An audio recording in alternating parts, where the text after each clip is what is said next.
السلام علیکم ورحمۃ اللہ وبرکاتہ۔ وعلیکم سوال ہے، السلام کیا ورحمۃ اللہ گھر وبرکاتہ۔ منحوس ہو سکتا ہے، یا سواری منحوس ہو سکتی ہے، یا بیوی منحوس ہو سکتی ہے؟ صحیح حدیث کی روشنی میں جواب چاہیے۔ نحمدہ ونصلی علی رسولہ الکریم، اما بعد۔ آپ دیکھ رہے ہیں نور ٹی وی جدہ اور میں ہوں آپ کا دوست، آپ کا ہوسٹ محمد عاقل، جدہ سے، مملکت سعودی عرب۔ دراصل یہ بدعقیدگی ہے، اور اس بدعقیدگی کو ختم کرنے ہی کے لیے اسلامی تعلیمات سے اللہ رب العالمین نے یا اللہ کے رسول صلی اللہ علیہ وسلم نے ہمیں اور آپ کو جو ہدایات عطا فرمائی ہیں، اس میں ہم یہ سمجھتے ہیں کہ اگر ہمارے راستے سے بلی کاٹ گئی ہے راستہ تو یہ منحوس ہو گیا ہے، یا اگر کوئی ایسی چیز دیکھ لی ہے گھر سے نکلتے وقت، یا پھر کوئی حادثہ پیش آ گیا ہے، تو لوگ اس کو منحوس سمجھ کر واپس آ جاتے ہیں۔ تو گھر کا منحوس ہونا، بیوی کو منحوس سمجھنا، یا کسی کاروبار میں ہاتھ ڈالتے وقت یہ سمجھنا کہ یہ کاروبار ہی منحوس ہے، ایسا ہرگز ہرگز نہیں ہے۔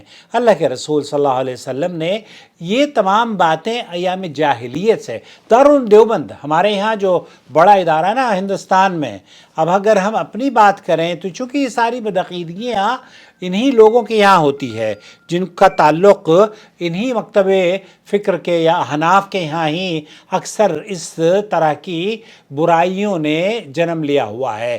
ان کے جو علماء ہیں، میں بتاتا ہوں آپ کو ہمارے علماء کیا کہتے ہیں اور ان کے علماء، وہ یہ کہتے ہیں کہ دیوبند کا فتویٰ ہے، کسی شخص گھر یا ساتھ کسی بھی لمحے کو یا گھڑی کو یا گھنٹے کو یا منٹ کو منحوس، یا دن کو یا مہینے کو منحوس نہیں سمجھنا چاہیے۔ یہ درست نہیں ہے۔ نحوست کا تصور زمانہ جاہلیت کے عقائد باطلہ اور توہمات پر مبنی ہے۔ شریعت نے اس کی نکیر فرمائی ہے، لہذا جو کچھ بھی حالات وغیرہ پیش آئیں اس کو من جانب اللہ سمجھنا چاہیے، کسی خاص شخص کی طرف اس کو منسوب کرنا درست نہیں ہے۔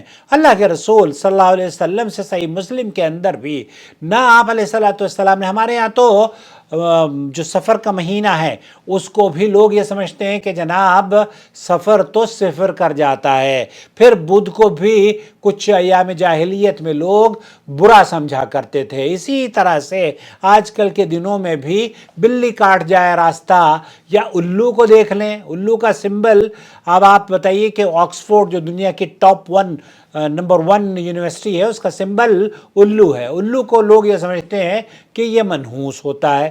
تو یہ منحوسیت آپ کی عقل میں گھس گئی ہے، بدعقیدگی کی وجہ سے ہے۔ اللہ کے رسول اور اللہ اور اس کے رسول اس سے بری ہیں۔ یہ ایک الگ بات ہے کہ کسی چیز کو دیکھ کر آپ کے اندر کراہیت محسوس ہو، کسی حادثے کو دیکھ کر برا آپ کو لگے، اور اسی وجہ سے اللہ کے رسول صلی اللہ علیہ وسلم نے فرمایا ہے کہ اگر آپ کسی چیز کو دیکھنے کو ناپسند ہوتی ہوئی چیز آپ دیکھیں تو یہ کہیں اللہم لا یاتی بالحسنات الا انت ولا یدفع السیئات الا انت ولا حول ولا قوة الا بک۔ ابو داؤد کی یہ روایت ہے، اللہ کے رسول صلی اللہ علیہ وسلم نے یہ روایت، یہ حدیث ہمیں بتائی، یہ الفاظ آپ یاد کر لیجئے تو اس کا معنی یہ ہے کہ تم میں سے اگر کوئی شخص ناپسند چیز کو دیکھے تو یہ دعا کرے اللہم لا یاتی بالحسنات الا انت، اے اللہ تیرے سوا کوئی بھلائی نہیں لاتا اور تیرے سوا کوئی برائی دور نہیں کر سکتا، اور تیری مدد کے بغیر ہمیں نہ بھلائی کی طاقت نہ برائی سے بچنے کی ہمت ہے۔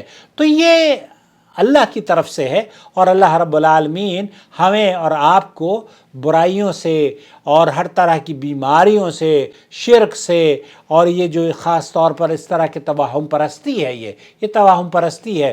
مسلمان کو یہ سمجھنا کہ یہ منحوس ہے، بیوی کو خاص طور پر، بیویاں اسی لیے آپ کو سکھ نہیں ملتا۔ بیوی کو جب آپ یہ سمجھو گے کہ یہ منحوس ہے تو وہ کہاں سے آپ کی خدمت کرے گی؟ آپ اس کو ملکہ بنائیں، اس کو ملکہ سمجھیں، اس کو پیار دیں۔ پیار کریں گے تو یقیناً آپ کی خدمت بھی کرے گی اور آپ کو پیار بھی دے گی. لیکن اگر آپ کسی عورت کو یہ سمجھتے ہو کہ یہ منحوس ہے، اعوذ باللہ، تو عورت منحوس نہیں ہوتی. عورت تو ایک ایسی تخلیق اللہ رب العالمین نے آپ کو دی ہے جو آپ کے لیے دنیا میں زندگی گزارنے کو آسان کرتی ہے. آپ کو بجائے اس کے کہ آپ اسے منحوس کہیں، وہ بچوں کی اماں ہوتی ہے آپ کے بھائی. آپ بھی تو آپ کی اماں ہو سکتی ہے، وہ بچوں کی اماں آپ کی ہو سکتی ہے، وہ منحوس نہیں ہے. اللہ سے دعا ہے کہ اللہ تعالیٰ اس بدعقیدگی سے ہماری اس امت مسلمہ کو ہدایت نواز دے اور اس ویڈیو کو بدعقیدگی کی اصلاح کرنے کا ذریعہ بنا دے.